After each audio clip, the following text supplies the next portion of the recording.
trying to figure out why we can't have nice things. As a former player, fan of the Raiders, I'm sick of it. I'm sorry.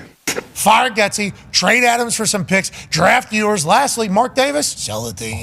I'm a little worried about the Raiders, which is different than saying I'm a little worried for the Raiders. The Raiders have not been the worst team in the league every year, but after Derek Carr and Jack Del Rio led the club to a 12-4 record 9 years ago in 2016, they've been disappointing. Their only notable achievement, an 8-game win streak against the Broncos from 2019 to 2024, while the Broncos were in a similar hellscape. I've really enjoyed making love to your ears. And of course, the Raiders had a playoff appearance in 2021 after the Chargers let them into the dance. They have had 6 different head coaches since 2016, if you include Rich Bisaccia's stint as interim. In fact, in the last 4 years, they have won more games in seasons where their head coach is fired or forced to resign than when one finishes a full season. They let Derek Carr go for Jimmy Garoppolo, and their 2 biggest wide receiver acquisitions failed in Antonio Brown and Devontae Adams. I gotta get the fuck out of here before I lose my fucking life. Within all of that chaos, though, the Raiders have also been one of the worst, if not the worst, drafting teams this decade. And their only competition in that department really is the Titans. The Brain Trust, or Bull Trust, that is Mark Davis, has set the bar so low that John Spytek and Pete Carroll have no place to go but up. John Gruden and Mike Mayock set up Josh McDaniels for failure, who set up Antonio Pierce for failure. It's been a horrific cycle of hire and fire, settle and repeat, but it finally feels like the Raiders have fucking grown-ups in the room. Geno Smith might not have cathedral-level ceilings, but I think it's fair to say the Raiders made the biggest upgrade at the QB position this entire offseason. Head coach Pete Carroll has an amazing track record in the NFL, and the more I listen to John Spytek talk, the more I'm like, shit. Welcome to the dark side, my friend.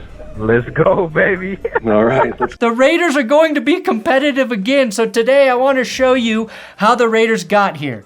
All of the bad shit their fans have had to endure, and reveal why I think this organization is finally on the right track, even though I don't want it to be. This is That's Good Sports. Subscribe. I'm Brandon Perna. Oh!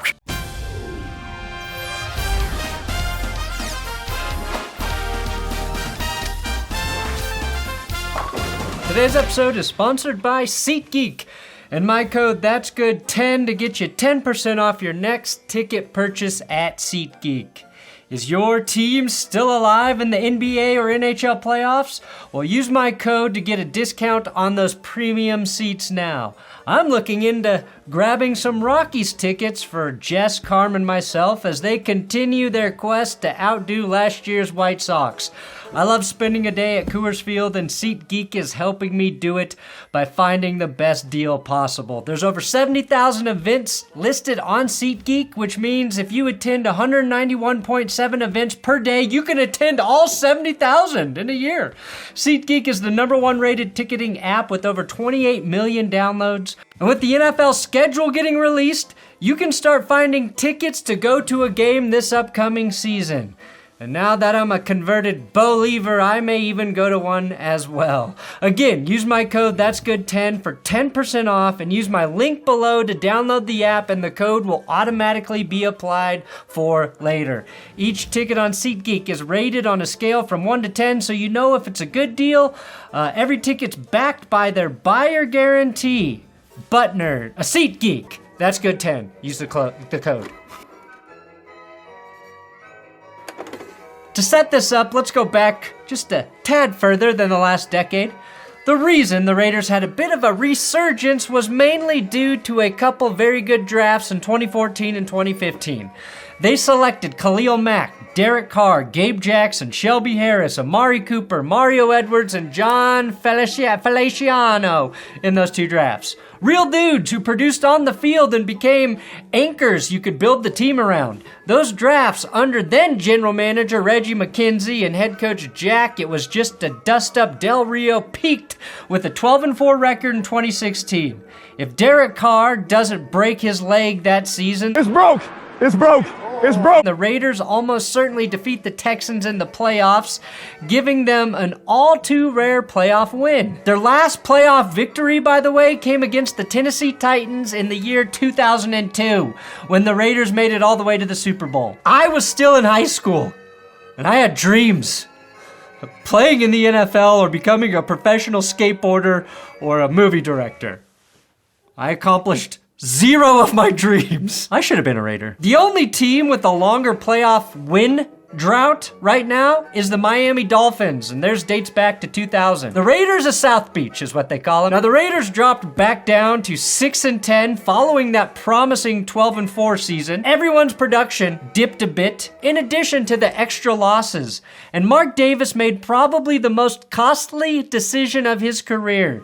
He fired Jack Del Rio. Moving on from head coach Jack Del Rio was the right move, but replacing him with Jon Gruden, who had been in the broadcast booth for roughly a decade,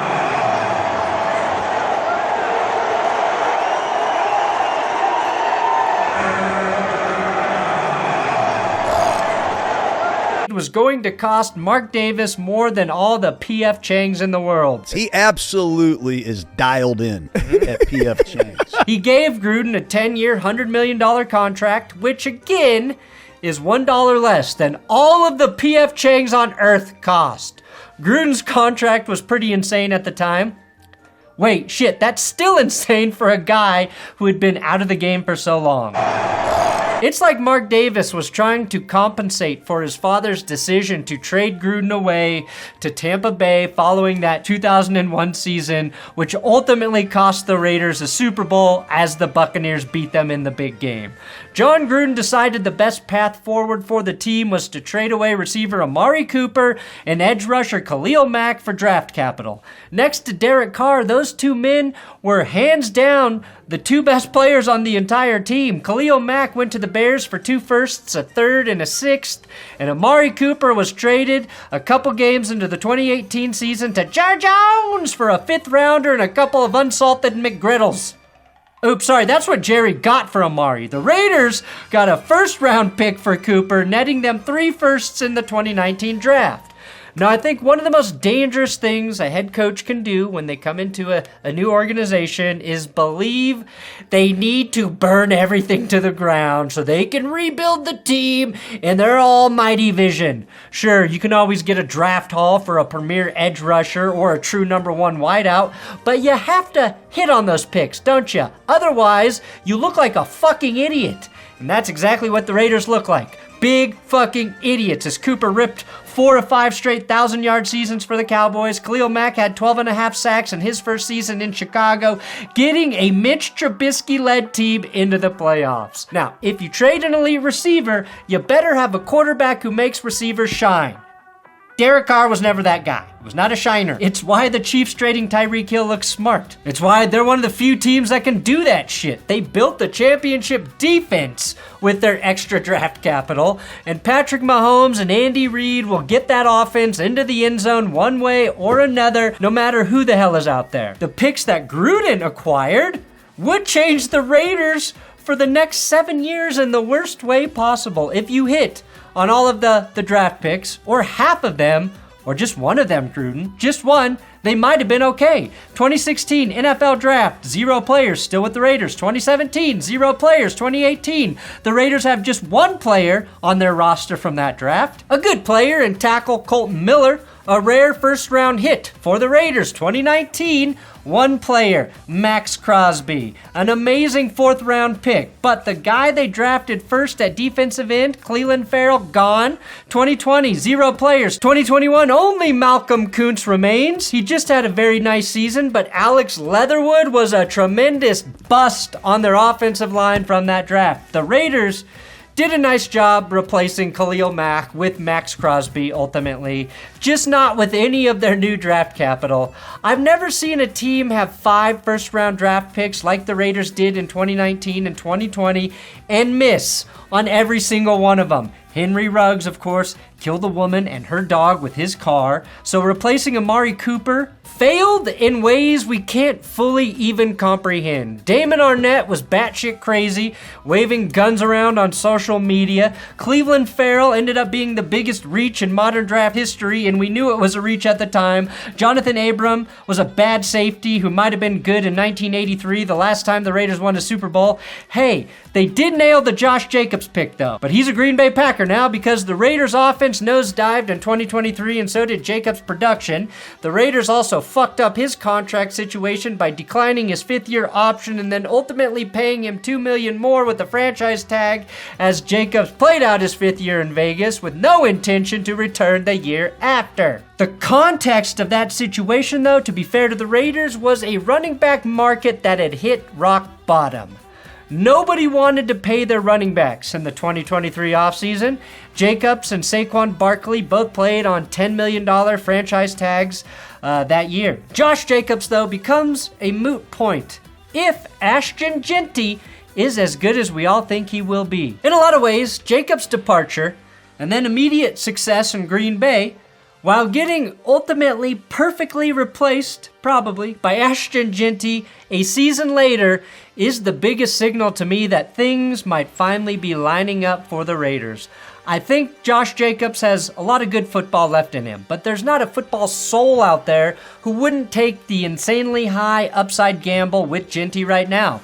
The Raiders moved on from a great player and probably upgraded, even if the one act didn't directly lead to the other. They have only done that with Crosby, and again, that feels like Crosby and his draft pick was more of luck than, a true vision the team had. 2022, the Raiders didn't have a 1st or 2nd round draft pick, but they got a good lineman in Dylan Parham in the 3rd. The rest of that draft, nothing but misses. 2023, their best pick may end up being receiver Trey Tucker, that they grabbed in the 3rd round. Tyree Wilson has not panned out as a great pass rusher that they took top 10. Michael Mayer has been made redundant at tight end with Brock Bowers getting drafted a year after him. Here's where the world gets a little crazy and fucked up, all right? The Raiders drafting Tyree Wilson at pick 7 in 2023 at the time was seen as a very good pick, a smart pick. However, the Raiders had to pass on Jalen Carter in that draft, who would have been the right pick, the better pick. Imagine Jalen Carter and Maxx Crosby on the same defensive line. Sometimes you can be bad at drafting. Sometimes you have to make tough decisions because of shit outside of your control. There was no way the Raiders could, in good conscience, draft Jalen Carter, who was involved in a car race in college at Georgia that led to the death of 2 of his friends.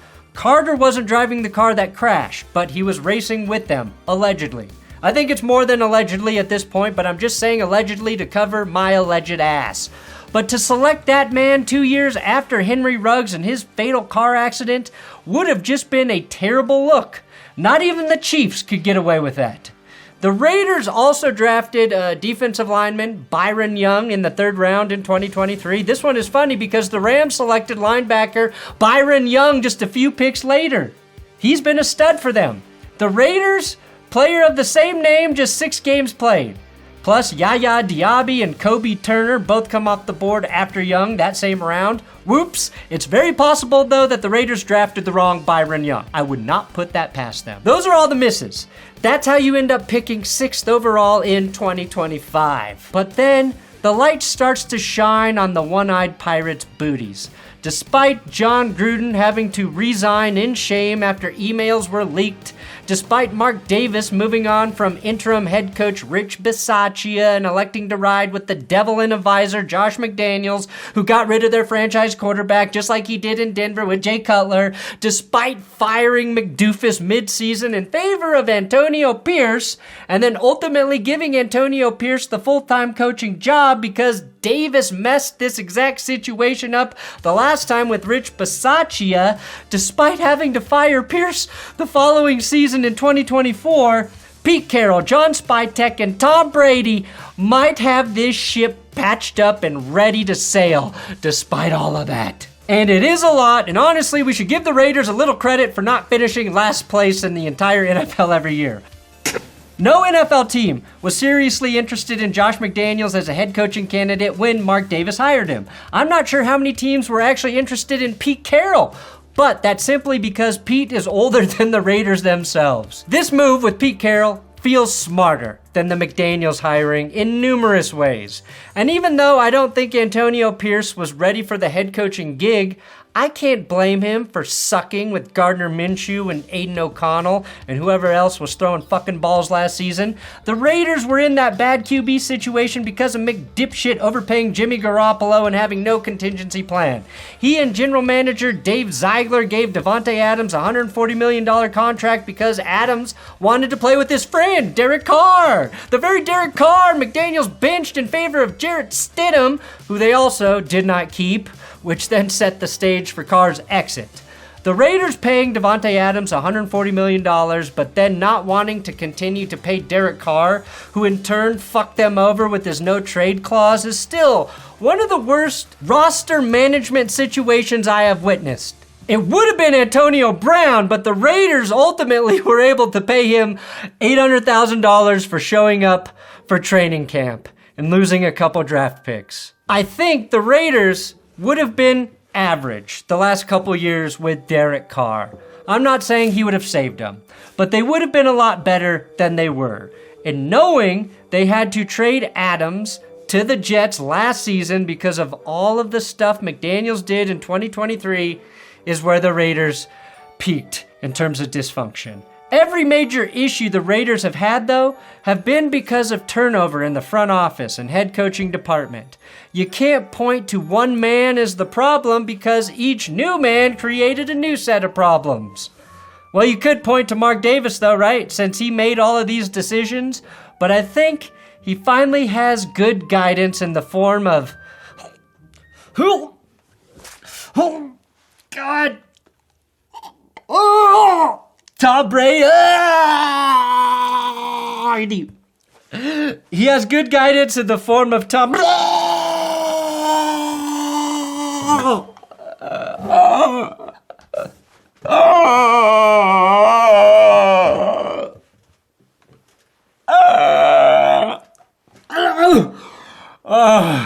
I feel the devil trying to enter my soul as I compliment Tom Brady.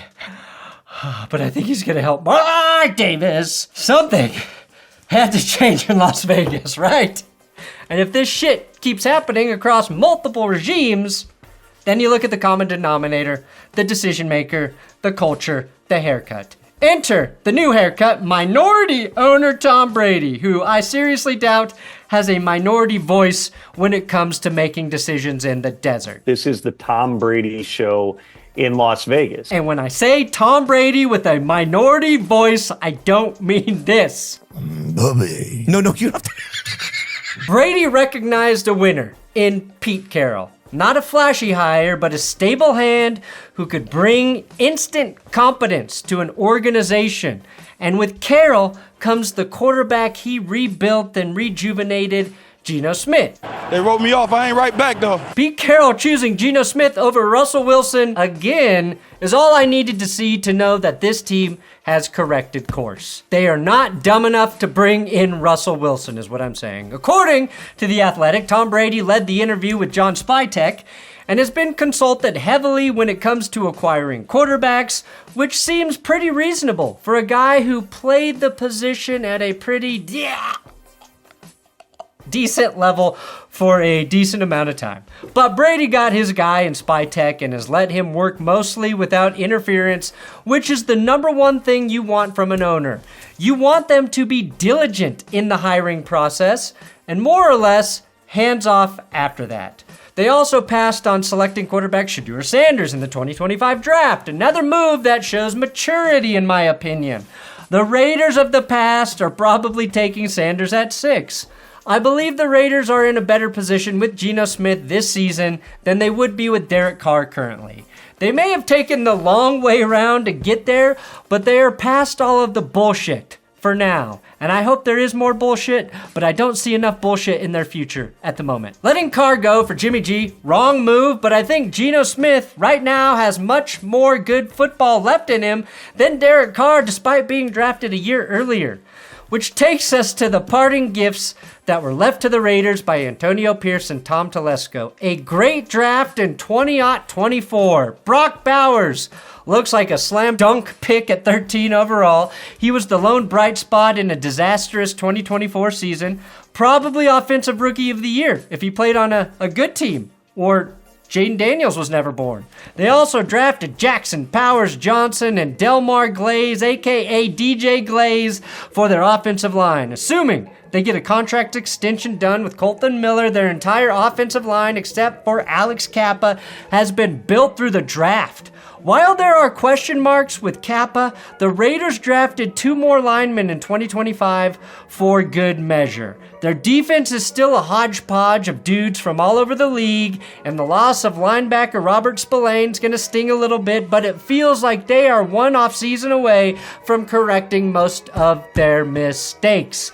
There's no way to know right now, but the Raiders appear to have had a very nice draft in 2025 to build off of a great draft in 2024, and all it really takes to reset your franchise is 2 good drafts in a row. Couple that with a more than competent quarterback and head coach, and I believe Geno Smith can help finally end the Raiders' playoff winless streak. I don't know if they're going to get a playoff win this year, and that's mostly due to a division that looks wildly competitive, but the Raiders are tracking there. The only thing that stops them is Geno Smith falling off a cliff, either statistically or literally. Or, of course, getting in gambling debts in Vegas, because if you don't pay, they break your legs. Thanks for watching That's Good Sports. Please subscribe here on YouTube. We're 7,000 subs away from 750,000. Thank you guys for the insane amount of new subscribers this last month through the draft. I appreciate each and every one of you, except for you, Bert.